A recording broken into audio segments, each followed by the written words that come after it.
Queridísima comunidad, sean todos bienvenidos a este nuevo y tercer episodio de Enrolá. Nuestro invitado de hoy es un tipo muy interesante porque es bioquímico y tiene un doctorado en biología molecular. Trabajó muchísimos años como académico y también dentro de un laboratorio. Publicó papers, se ganó fondos, hizo de todo. Pero en un momento determinado decidió colgar su delantal blanco y dedicarse a ser un divulgador científico. Desde entonces, programas de radio, podcast, participaciones en medios y también 7 libros publicados. Mucho que hablar hoy día con nuestro invitado. Hoy conversamos con Gabriel León.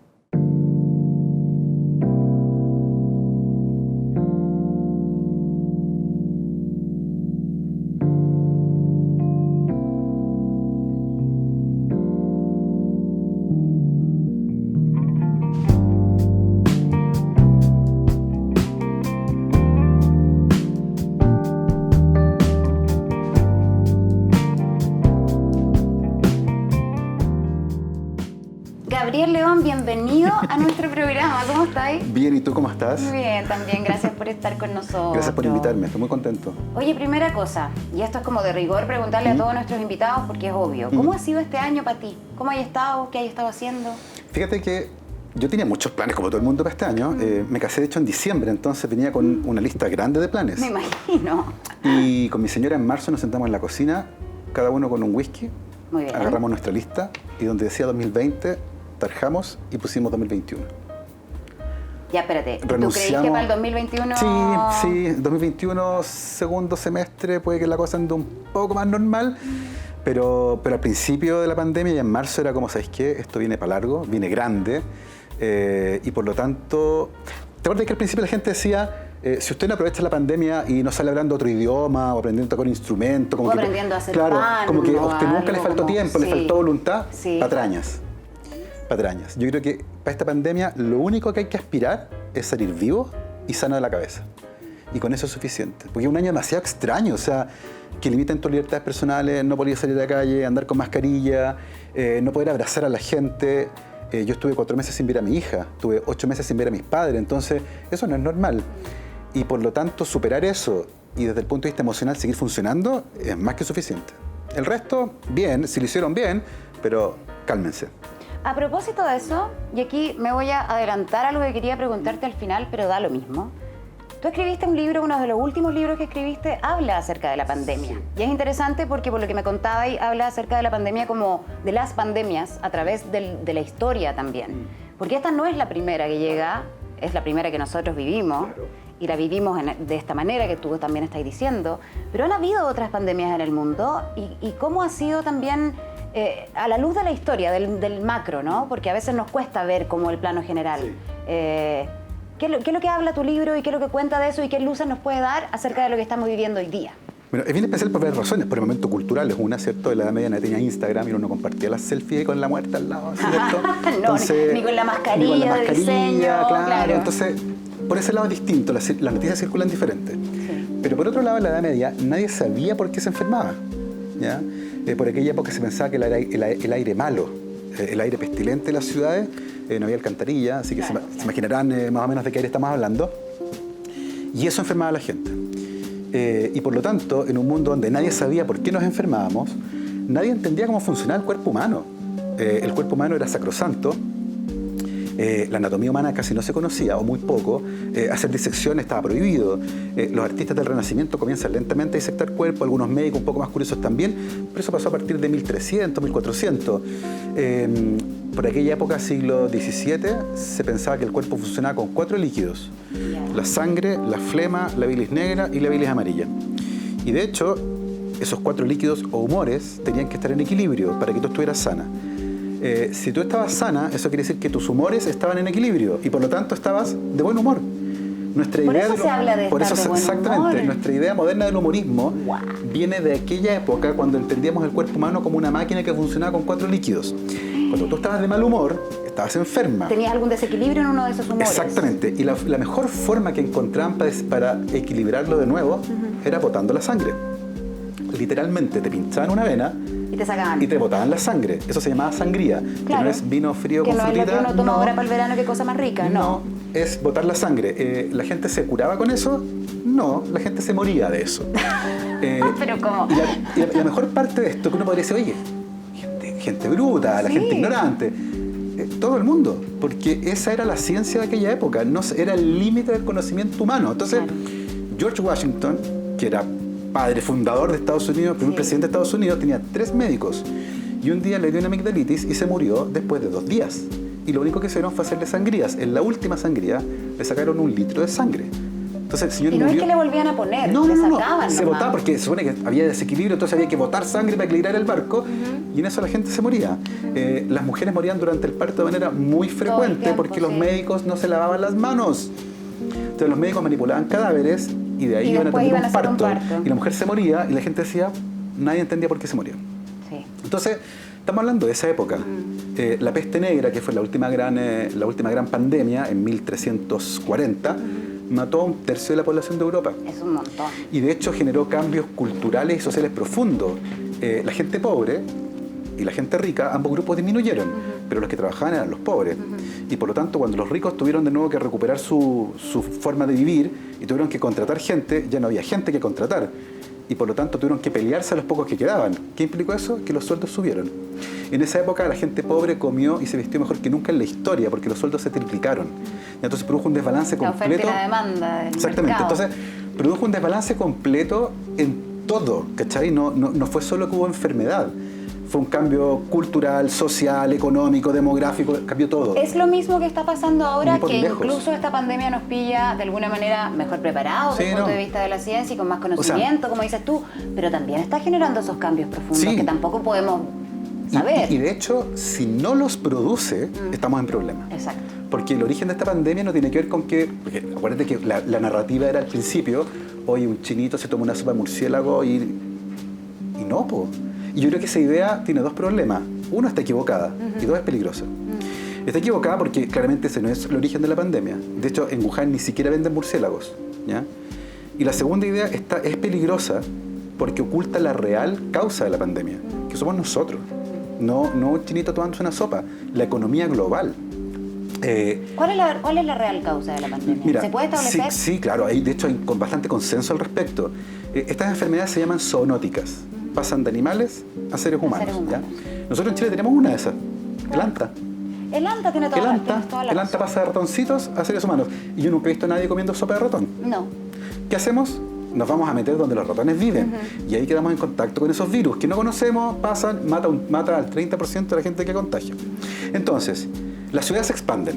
Claro. ¿A expensas de qué? De la vida natural, del bosque, por ejemplo. ¿Qué pasa con todos los animales que vivían en ese bosque? Se tienen que ir. ¿A dónde? Más cerca nuestro. ¿Llevando qué cosa? Sus virus. Las granjas que crían animales, lo mismo.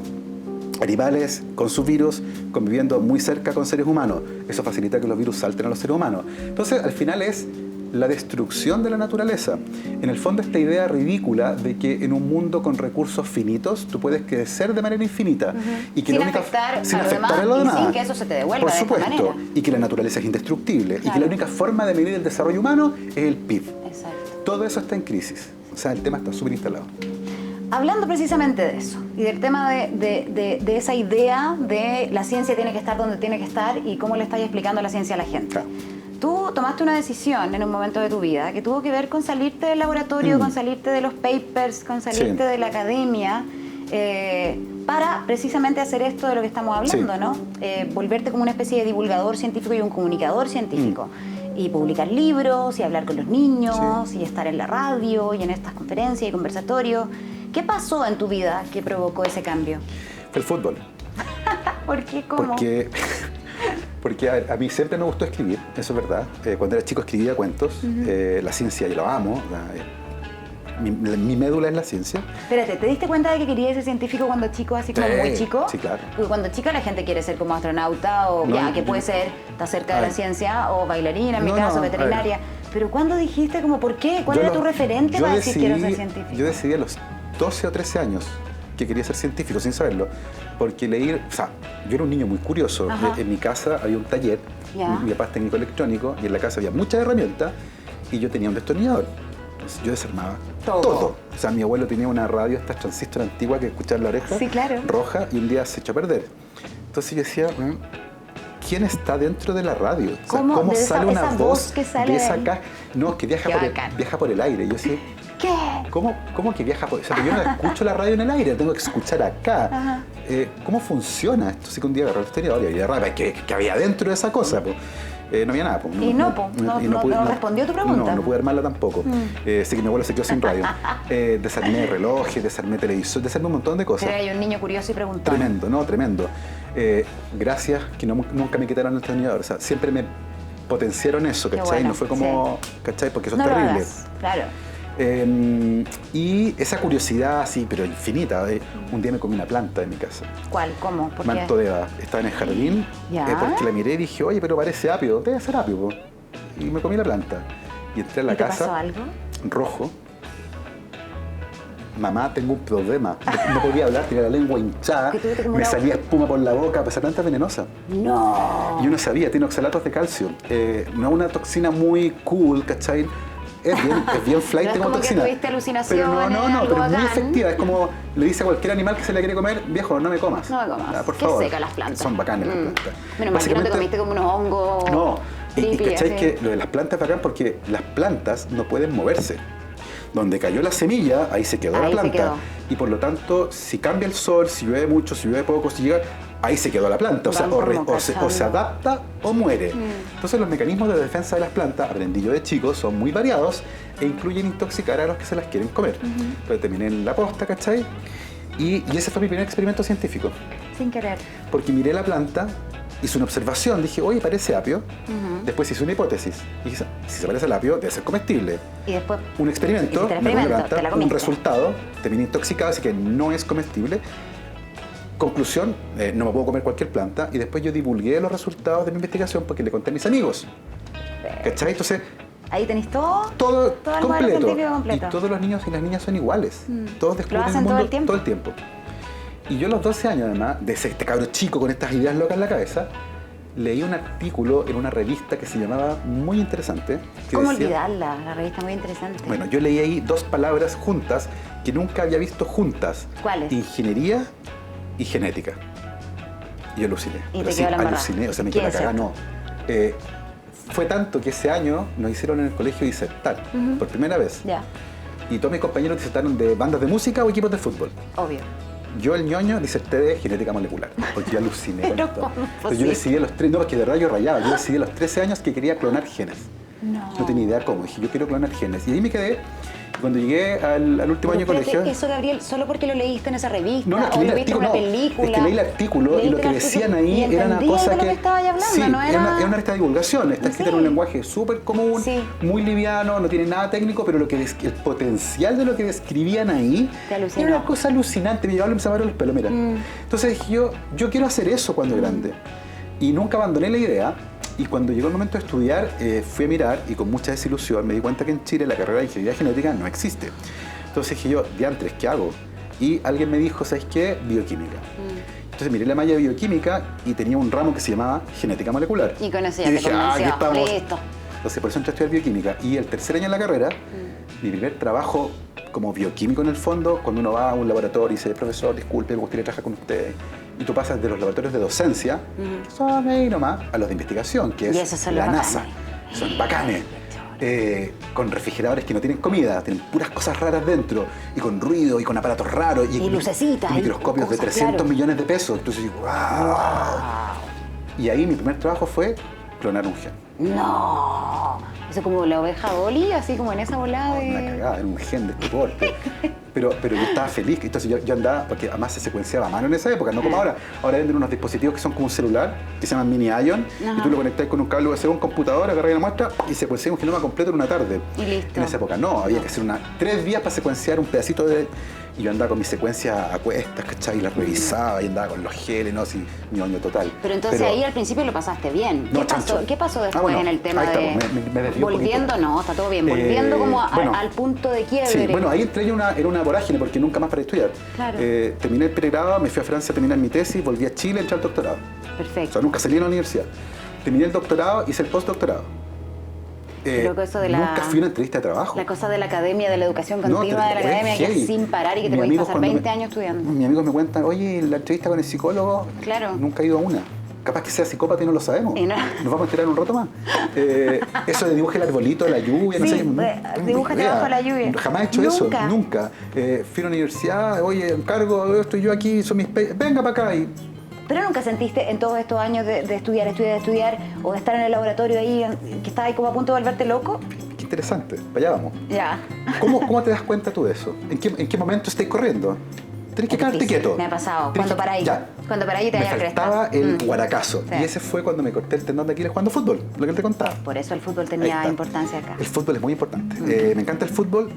Y el año 2011, jugando fútbol, ya instalado como académico, con laboratorio, proyectos FONDES, sintesista y toda la cosa que implica eso, jugaba fútbol con los estudiantes todos los viernes. Y a fines de marzo de ese año me corté el tendón de Aquiles jugando fútbol, pisé mal, hice una hueá rara y se me cortó el tendón. Suena un ruido y la pata me colgaba. Sí, me cagué. Y me tuvieron que operar, me dieron licencia por 2 meses. 2 meses. Así, pata estirada, con yeso, me había divorciado. En la casa, nada. Me había divorciado hace poco, o sea, vivía solo, estaba solo, no podía caminar. Era lo que te tenía que pasar. O sea, fue un choque contra un muro. Chocar contra el árbol, sí, heavy. Además estaba muy drogado porque me dieron muchos analgésicos. Y eso también es importante para este cuento.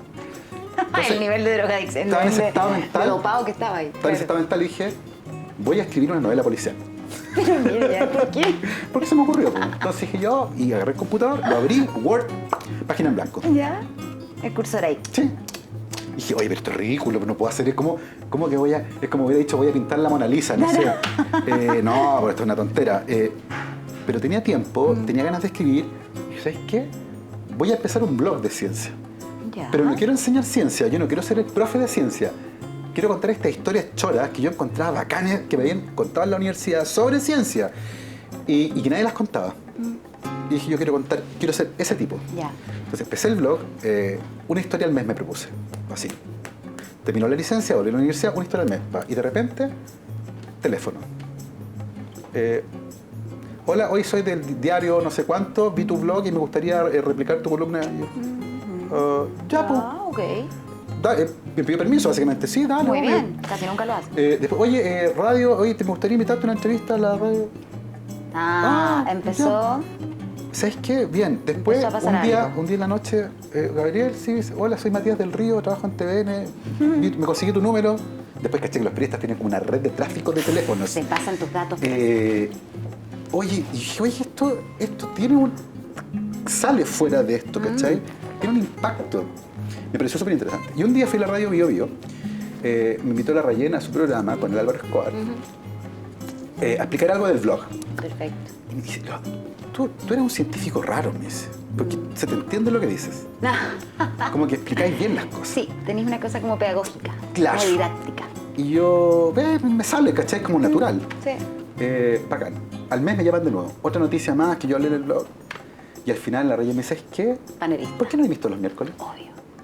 Y yo, ya, pues. Y empecé 3 años yendo todos los miércoles a hablar de ciencia en la radio Vivo. 3 años escribiendo una columna de ciencia en un diario de circulación gratuita. Y eso me sirvió como mientras seguía con mi trabajo como académico, me sirvió como una suerte de entrenamiento empezó paralelo. a pasar, te gustó, qué interesante, pero no fue que tú te sentaste y No, dijiste, chao ese es otro laboratorio, evento. voy a hacer Ese esto. es otro evento. Ya. Esto era como ser superhéroe. Era científico de día y comunicador de noche. Perfecto. Era tratar de hacer las dos cosas claro, entonces, como juntas. Y al principio era como científico de día, literalmente, y escribía de noche. Y en un momento el trabajo de noche le empezó a robar espacio al trabajo de día. Empezó a interferir. Y en un momento, la otra gran crisis viene el año 2014. Estaba en un congreso en Portugal. En un congreso de sexo, de plantas. Yo trabajaba en sexo de plantas. Polen y flor y cosas así. Y como dildos para plantas. Claro, ese tipo de cosas estimulantes. Happy Jane para plantas. De hecho, yo cruzaba plantas. ¿En serio? Y poníamos en el laboratorio, teníamos una playlist. Sexy. Una playlist para cruzar con Marvin Gaye, ¿cachai? Por supuesto. Y Barry White. Yeah. Y bajamos las luces. Y tenías que ponerte unos lentes de neurocirujano así con lupa, ¿cachai? Y muy concentrado porque era una cosa enana con unas pinzas chiquitísimas así. Era un laboratorio precario en una casa antigua. Entonces la gente caminaba y se movía todo. Entonces había que pedirle que nadie caminara. Por favor, no caminen. Por favor, están teniendo sexo. Tal cual. Respeten un poco. Bueno, y estaba ahí y me viene un cucharazo. Ya, pero ¿qué onda tu cuerpo como avisándote Bueno, así todo como, el bueno, tiempo? por favor, para. Bueno, el cuerpo es muy sabio. Y terminé hospitalizado 3 días en Lisboa. Y yo dije, ¿sabes qué? No doy más. Pero ¿por qué era eso? Porque la vida académica no es lo mismo que ser científico.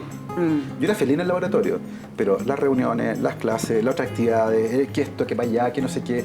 Y al final, ¿y a qué hora hago ciencia?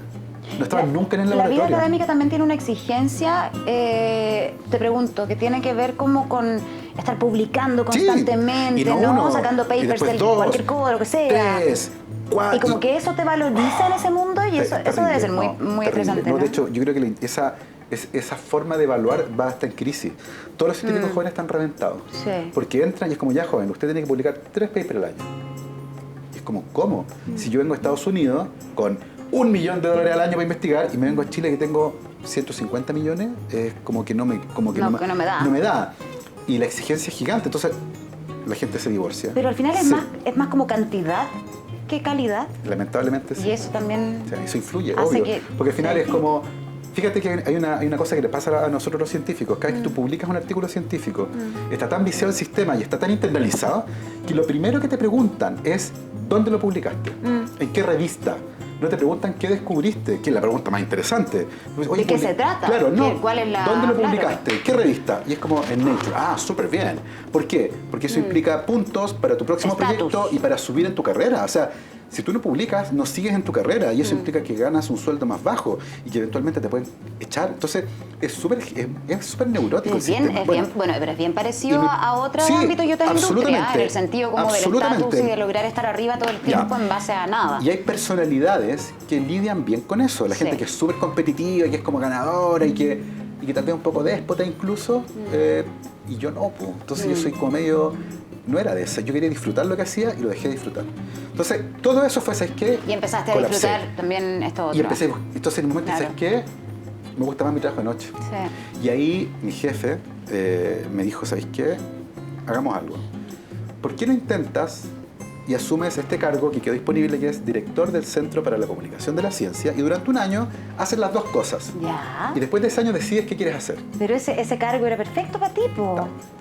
Entonces dije, ya, pues, bacán, hagámoslo. Y fue casualidad también porque la directora de ese centro se fue a trabajar a otra parte. Ajá. Y el cargo quedó disponible y me llaman por teléfono. Lo de Portugal fue en julio y esta llamada por teléfono fue en diciembre. Oye, Gabriel, pasó esto y yo así como, dame un día para pensarlo. Yo así, bacán. Y dije que sí. Y en 2015 me dediqué a las dos cosas y al final del 2015 dije, ¿qué? Voy a cerrar el laboratorio. Está claro ya. Me jubilo, cuelgo el delantal. Literalmente colgaste el delantal blanco ahí. Ya no voy a producir conocimiento, me voy a dedicar a distribuirlo, a democratizarlo, a explicarlo. Pero para eso también tenéis que estar en contacto con quienes lo están descubriendo. Por supuesto, o sea, estáis constantemente haciendo ese puente, ¿no? O sea, esto mismo que estoy haciendo yo ahora, hace 20 años atrás, posible. Viniendo de otro mundo, ahora, imposible. Estoy parado justo, ¿cachai? Sí. Con herramientas adquiridas, la formación científica, y con otras innatas, que era cómo cuento lo que hago. Porque eso nadie me lo enseñó. Y eso es trágico, porque al final los científicos, parte importante, consiste en contar lo que hacen a sus colegas, a tomadores de decisiones, a la gente que financia esas investigaciones. Es lo hacen pésimo. Hay una cantidad de científicos interesados en tomar talleres de stand-up, por ejemplo, que me han escrito a mí. Yo terminé haciendo porque stand-up. sienten que necesitan tener esas herramientas de comunicación o de empatía o de humor incluso, Sí, claro, que les falta. por supuesto. Y que son súper necesarias. Y no se forman. Entonces, al final son talentos naturales que tienen uno que otro que se hacen conocidos. Como hallazgos, claro. ¿Cachai?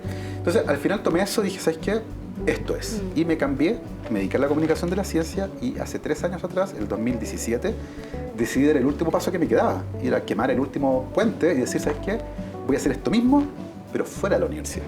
Claro. Así que renuncié, me fui y llevo 3 años trabajando independiente en comunicación científica.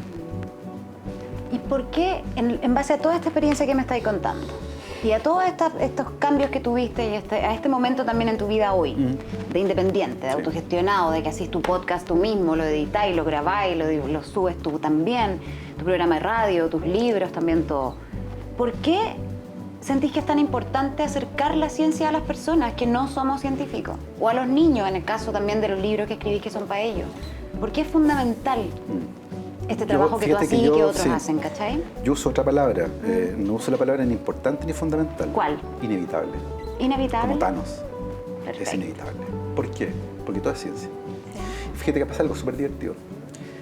Alguna vez escuché a alguien que decía que cuando uno daba un dato científico con respecto a un hecho, por ejemplo, la estructura de una flor, Ya.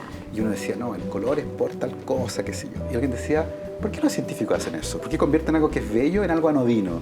Y le tienen que poner la explicación. Fíjate que la explicación le agrega más belleza. Yo también lo pienso. Porque si tú sabes cuál es la estructura interna de esa hoja, Sí. sabes que dentro hay células que tienen cloroplastos que se mueven con la luz. Y eso le agrega belleza a la flor, ¿cachai?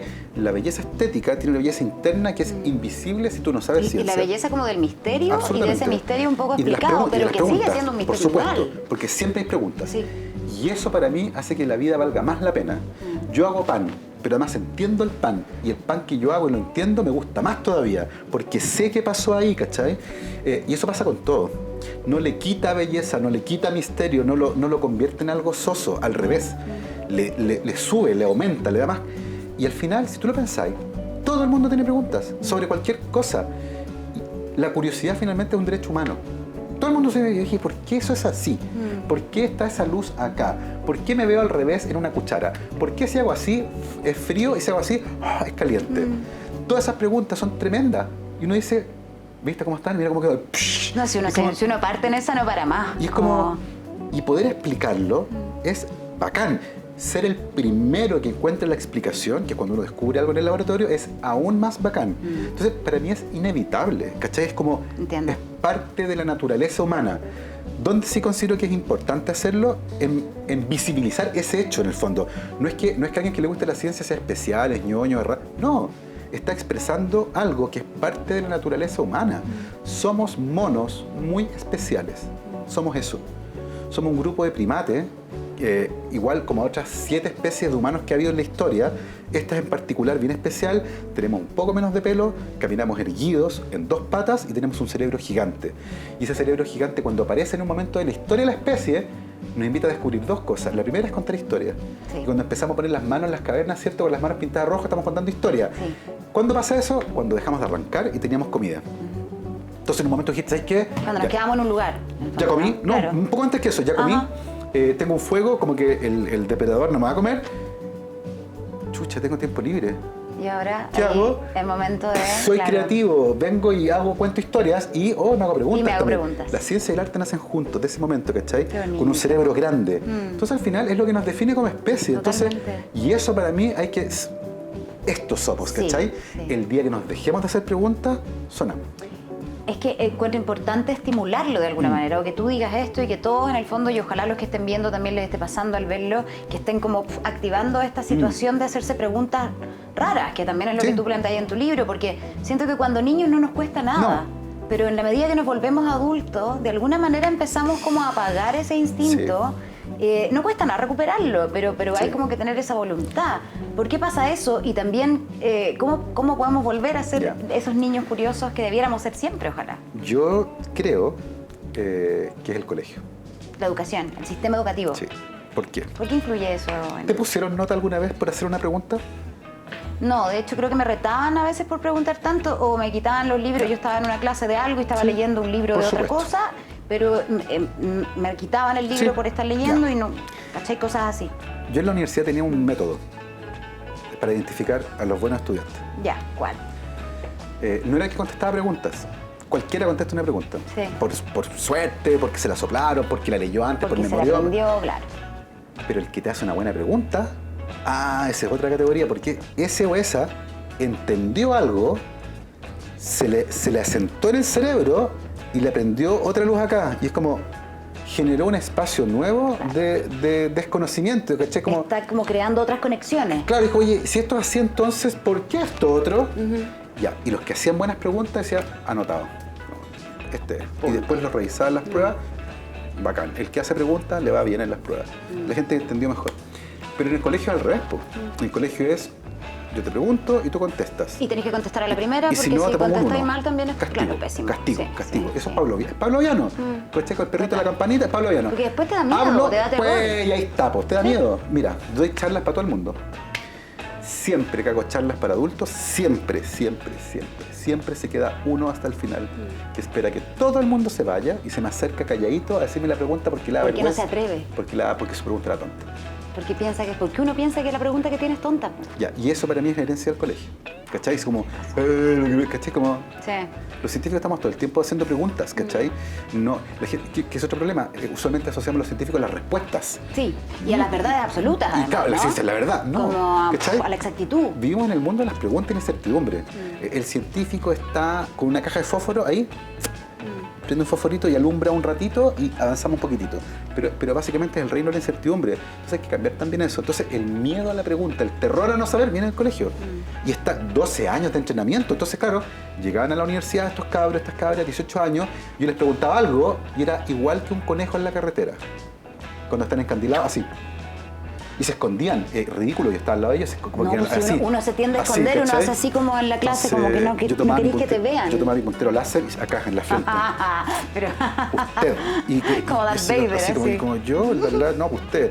Y me decían, no sé. Y le digo, sí, yo sé que no sabe. Partimos de esa base. Quiero que me diga, que mueva la ardilla, cuénteme qué está pensando. No quiero que me des la respuesta correcta. Quiero saber qué opinas de esta pregunta. ¿Cachai? Como, Sí, es completamente distinto el enfoque. Entonces, ya al principio es como... Es que, claro, ¿cachai? quedáis medio perturbado, porque Entonces yo decís, digo- entonces puedo equivocarme. Puedo Eso primero, aventurarme por con supuesto. algo y no ya. ¿Y dónde está el cambio nuevo? Tú me dices A y te digo ya, pero si fuera A, entonces no pasaría a B. Oh, cierto. Y se metía a otro. Y decía A y podría ser C. Ah, mire qué interesante, ¿qué le falta? Y saltaba una allá. Ahí hay otra cosa también, pensar en conjunto, pensar en grupo. Construían la respuesta. Entonces al final de la tercera clase ya habían cachado para dónde iba el mote, ¿cachai? Claro. Como que entendían y se daban permiso de equivocarse, abrían la boca sin miedo. Después me costaba hacerlos callar, ¿cachai? Pero lo conseguía. Pero cuesta destrabar eso porque son 12 años de entrenamiento. Es mucho tiempo. Sí. Y en ese sentido, ¿qué opináis de la... Bueno, ya no es, ahora es como la prueba de transición, lo que antes era la PSU, lo que antes era la prueba de aptitud académica. ¿Se te ocurre alguna manera de hacer ese examen de transición a la universidad que fuera completamente distinto? O hablando del sistema educativo en general también, no sé, cómo llegan los cabros y las cabras hoy día preparados a la educación superior. Bueno, es un gran problema porque finalmente toda la última etapa de la educación secundaria, la enseñanza media, básicamente se convierte en un gimnasio para dar la PSU. Sí. ¿Ya? En un entrenamiento muy por supuesto, específico. muy específico. Y los que tienen mejor equipamiento en un gimnasio son los que le va mejor. Si tu gimnasio no hay trotadora y tienes que hacer 60 días por tu cuenta, te va a ir mal. Pero si en tu gimnasio tenés un montón de trotadoras y tenés personal trainer, Además, te va a ir bien. Entonces es tremendamente segregadora además. en el caso que puedas pagarlo, Por supuesto. vas a estar bien. Entonces es un sistema educacional que replica los mismos sesgos que existen en el Chile del 80-20. Casi todo lo Ya. demás. Y no solo eso, lo hace pésimo. Si tú comparas a los estudiantes de colegios chilenos en su rendimiento en las pruebas, ¿cierto? Y tomas el percentil 5, o sea, el 5% de los estudiantes que les va mejor en las pruebas internacionales, y lo comparas con un país como Corea del Sur, nuestro 5 mejor por ciento equivale al promedio en Corea del Sur. O sea, además lo hacemos mal, que es la peor Claro, parte. ni siquiera ¿ya? estamos tan arriba como No. decimos o quisiéramos Nuestra élite pensar. es mediocre. Por lo tanto, el resto del país, peor todavía. Entonces, ¿cuál es el problema de eso? Entrenamos un montón de cabros y cabras para que al final den una prueba. Es utilitarista. No les enseñamos a pensar, no debaten, no discuten, no argumentan, no son capaces de defender una idea con argumentos. ¿Me cachai? Eso tiene que cambiar, en primer lugar. Y en segundo lugar, ¿por qué tú seleccionas a alguien para una carrera en base a lo que contestó en una prueba alternativa? Sin siquiera hablar con él o ella. Porque a lo mejor alguien no fue entrenado para esa prueba, pero es inteligente. Y si yo no hablo con esa persona, no me voy a dar cuenta. O tiene ideas que a mí me gustan en mi institución. Ideas progresistas, de justicia, Y es como, ¿sabes qué? Sacaste 300 puntos en la prueba, pero a mí no me importa. Pero me gusta esto y eres te una quiero persona acá. que, claro. Estados Unidos hace eso. En otros países Bueno, sí, las así. universidades consideran Bueno, eso. y yo creo que nuestro camino va para allá. O sea, yo sueño con el día en que en Chile dejemos de tener una prueba estandarizada para entrar a la universidad. ¿Es más caro? Por supuesto. ¿Es más trabajo? Obvio. Pero vas a seleccionar a las mejores personas, a las mejores carreras. Entonces, creo que es un problema estructural que no es solo nuestro, tampoco hay que ser autoflagelante. Es un problema que en el mundo se da. Somos malos detectando talentos precoces. El niño o la niña, hay un investigador de educación que se llama Ken Robinson, que murió lamentablemente este año, En 2020 se llevó muchas cosas, incluyendo este señor que era brillante. Tiene la charla TED más vista de la historia, que decía cómo los colegios matan la creatividad. Wow. Y él el caso de un niño que nunca se quedaba quieto en clases. Le iba pésimo y no ponía atención. ¿Por qué? Porque estaba bailando. Y lo llevan al psicopedagogo y al psiquiatra infantil. Hiperkinético. Y Hubiera tomado Ritalina en alguna época. Bueno, claro. lo querían medicar y lo llenan. Entonces estaba conversando con la mamá y de repente afuera siente ruido. Y sale a mirar, estaba el cabrón chico bailando. Señora, métala a una escuela de baile. Pero por supuesto. Se está diciendo. Ahí está su expresión. Está diciendo. Él te lo está Entonces diciendo. acá no, pues acá es como, oye, se desvió de la norma. Sí. Amárrenlo a un tutor. Bueno, a muchos de Y que nosotros nos crezca, pasó, ¿cachai? claro, que crecimos Ya. con una... ¿Y cómo crecís con eso? Sin espacio como para desarrollar tu creatividad, pensando Bueno, que eras un cero a la izquierda. por supuesto. Durante todos los años de tu educación Por supuesto. media. Y maltratado Y psicológicamente. demorándote y dando mucho bote Por hasta que supuesto. encontraste tu tribu y tu lugar. Sí, y sintiéndote idiota, porque no Sí. es como todo el mundo dice, oye, eres un idiota. Y Sí. tienes otro talento que es distinto Exacto. al que nuestro molde rígido y utilitarista tiene. ¿Cachai? Entonces debería cambiar con el tiempo. Pero como yo lo veo, ese es el problema. Oye, Gabriel, para ir cerrando y volviendo un poco al tema de la pandemia, que también es lo que estamos viviendo en este momento, retrocediendo fase 2, el pleno verano, Sí. pero no sabemos cómo va a ser el próximo año. Y también lo mencionaste un poco en algún momento de la conversación y lo hablamos, ¿no? Que la ciencia tiende a tomar una relevancia con la pandemia Sí. muy, muy importante, mucho más que en otras oportunidades de nuestra vida. Pero también se tiende a esperar de ella respuestas rápidas y absolutas, Sí, claro, ¿no? sí. Todos al principio como, ¿cómo no lo vieron venir? Sí. ¿Por qué todavía no hay vacuna? ¿Cachai? Bueno, efectivamente, como tú dices, la ciencia también no es como que tenga la verdad de todas las cosas Sí, y es pues. ensayo y error y tiene todo un tema de tiempo, ¿no? Pero ¿cómo veis tú desde la ciencia la situación COVID también para el mundo, en realidad, para el próximo año? Mira. No te estoy pidiendo pronósticos Sí, no. porque, insisto, yo sé que no hacen magia ni son brujos, pero Fíjate que pasa probablemente algo- tenéis más sí. conocimiento que nosotros. Pero pasa algo curioso. Esta pandemia fue predicha. ¿Y por qué no nos contaron? No me llegó el mail. El año 2007, hace 13 años atrás, hay un estudio científico que dice, textual, yo me lo aprendí de memoria porque me quedó grabado, la existencia de una gran cantidad de coronavirus en los murciélagos de la herradura, junto con la costumbre de comer animales exóticos en el sur de China, Tenía nombre y es todo. una bomba de tiempo. Está ahí, está escrito hace 13 años atrás, esto no es sorpresa. Somos ¿Ya? muy pelotudos. ¿Por qué ¿no? pasó esto? Porque el 2002 una enfermedad parecida, que fue el SARS. Exacto. Síndrome respiratorio muy grave. Pero el SARS se pasó solo. Entonces toda la investigación científica, se pasó el SARS, se acabó. ¿Cómo algo se pasa solo? Porque el SARS era un virus tremendo. El SARS mató al 10% de la gente que infectó. Tuvo 8.000 casos Es harto y 800 muertos. Tremendo. Muchísimo. Te daba SARS y a las 24 horas estabas ahí para la cagada. Fiebre altísima, una tos, no podía respirar. Entonces era como, ese pues, está claramente enfermo, al hospital. Este tiene una gran diferencia. Pasa piola. Hay gente que está... Eso de poder ser asintomático Entonces, es loquísimo. este virus tiene, por eso hizo una pandemia este virus, ¿cachai? Un virus muy letal no puede ser una pandemia tampoco, po. Pero te enfermas, a los 5 minutos te moriste y se acabó la enfermedad, po. Entiendo. ¿Cachai? Este virus tiene todos los ingredientes perfectos para ser pandemia. Se distribuye silenciosamente, se distribuye respiratorio, es un virus nuevo, no hay anticuerpos, es la raja pandemia, ¿cachai? Pero está predicho. El problema es que dejamos de hacer investigación porque como se acabó el otro, como se acabó. Pero había un montón de gente que sabía que esto iba a pasar, ¿ya? Y hay un montón de gente que sabe que esto se va a repetir en el futuro. Eso es lo primero, ¿ya? En segundo lugar, yo te conté, hace 20 años atrás, secuenciar ADN era una pesadilla. Sí. Hoy día tú vas con tu maquinita, secuencia un genoma completo en una tarde. Este virus se secuenció a los 10 días. O sea, Muy rápidamente. Muy rápidamente. Y el 24 de febrero ya había una vacuna experimental lista, así como esto para acá, este es como el Ya prototipo estaba de vacuna. probando, claro. Este es el prototipo de vacuna. Entonces, ha ido rapidísimo, ¿cachai? Y ya hay una vacuna probada. De hecho, ya empezaron esta semana a Sí, vacunar una en señora- Reino Unido, ¿cachai? Margaret comenzó y... Que hey Margaret, porque Mar- la primera que se vacunó, Sí, po. una señora como de 91 90 años, Margaret pero ahora no Kinney, se puede ¿eh? morir, pues porque se muere, no vamos a creer en la vacuna. Pues Es terrible problema, el nivel ¿cachai? de exigencia que De tiene lo esa pobre señora. De lo que se muera. La Claro, atropellan de y lo que como, sea. murió por la vacuna. Tiene 91 Claro. años, se podría morir de cualquier cosa mañana y Así, estaría bien también. obvio. Pero Bueno, no. Bueno. entonces, es fascinante lo que hemos hecho. Y ojo, no tenemos una, tenemos 7 vacunas que van muy bien encaminadas. Yo pronostico que de aquí a fin de año vamos a tener 3. Fin de año, enero, 3. 3 vacunas. Y en Chile probablemente a partir del primer trimestre del 2021. ¿Ya? Eso quiere decir que el año escolar va a partir todavía sin vacuna. Eso es importante. Pero muy probablemente durante el primer semestre comience la vacunación en Chile. Chile es un país que tiene aseguradas casi 4 dosis de vacuna por habitante. Ah, o un más. montón. Un montón, porque de distintos fabricantes, pero todas las vacunas requieren 2 dosis.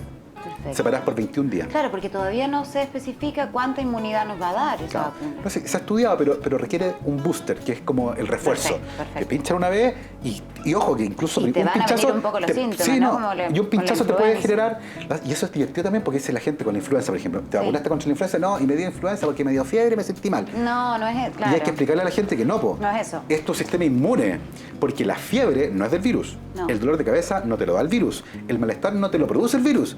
Lo producen las citoquinas, que son moléculas que produce el sistema inmune cuando reacciona Es a tu un cuerpo bicho. defendiéndose. Es tu cuerpo defendiéndose. Sí. Y por eso que las vacunas producen malestar. No porque te enfermaste. Es porque el sistema inmune está ahí a combo limpio con un invasor que no existe, pero está a combo limpio. Entonces, produce hinchazón, dolor, enrojecimiento y eventualmente malestar, dolor de cabeza y fiebre, que es el sistema inmune respondiendo. Pero eso en general, ¿cachai? Eventualmente una segunda dosis y probablemente junio, o sea, creo que la meta, y si yo fuera parte del equipo del gobierno, mi meta sería antes del invierno. Sí. Para que no se nos junte con No se sincicial nos pone con todo. y evidentemente Y seguir con la mascarilla forever. mascarilla, la distancia social, ¿cachai? Así como... Última pregunta, Gabriel León, mi queridísimo Gabriel León, que qué buena conversación Sí, hemos tenido. buena. Pero esto me interesaba preguntarte y no me parece bonito para cerrar. ¿Hay algo que no sepas y que te gustaría saber desesperadamente? Millones de cosas. Elige una. Yo cuando chico quería estudiar física, en algún momento. Y fíjate que no estudié física porque las preguntas de la física me agobiaban. ¿En serio? Me parecían... Ay, las de la bioquímica no. No, me parecía más terrenal, era más... Es que bueno, tiene que me ver podía más aproximar con- un sí. poco, ¿cachai? Pero por ejemplo, yo cuando era chico decía, ¿qué había antes del Big Bang? Y un amigo físico me diría, Gabriel, tu pregunta no tiene sentido, porque antes del Big Bang no había tiempo, y por lo tanto no había un antes. Y es como... Me ¿Y mata. qué hago con eso? ¿Qué? ¿Cachai? Claro, Que ¿qué como hago con si esa retrocedo al punto del Big Bang, no puedo preguntarme qué había antes porque el tiempo nace con el Big Bang. ¿Cachai? Entonces, Claro. ese tipo de cosas Entonces, me el verbo atormentan. había no existe, no ¿cachai? existe Como previo que al Big me... Bang, en el fondo. Y la materia oscura y la energía oscura, que es una cosa así como... Pero No, es sé que nos tremendo. tenemos que fumar un pito para eso. Porque Es no súper se heavy. puede. No, súper heavy. Ese tipo de preguntas me producen... Pero es fascinación también. Sí, alucinante. Y así hay un montón, pero esas en particular las encuentro alucinante. Sí. Muchas gracias a Gabriel León por acompañarnos hoy día. Gracias a ustedes también por mirar. Gracias a nuestros auspiciadores Smoker Choice, como siempre. Nos vemos en el próximo capítulo de Enrolá.